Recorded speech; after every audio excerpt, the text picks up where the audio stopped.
Well, our take on the economy is from a consumer perspective, so it's not statistically based or statistically driven. It's about how it feels to people, and so it's both an absolute measurement against how they feel they were doing 4 years ago before the recession hit, and then it's also a relative viewpoint. How do I feel I'm doing relative to how I ought to be doing at this stage in my life, or how I feel other people are doing around me, and we really try to uncover what's driving motivations, and I think that this work is widely read by people in the policy field because it's more in depth than most of what is done out there. So we know, for example, that senior decision makers in the government all read this stuff off the web on a quarterly basis, and that the Bank of Canada pays attention to this work and all that kind. Because, for example, in one of the most recent ones, we asked people, are you feeling better or worse about your financial situation than you did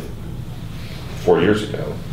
And slightly more people say better than say worse, but a significant chunk of people say I'm doing worse than I was 4 years ago. But you delve beneath that, and among the people who say that they're doing better, they're more likely to say that their job is less secure than to say it's more secure.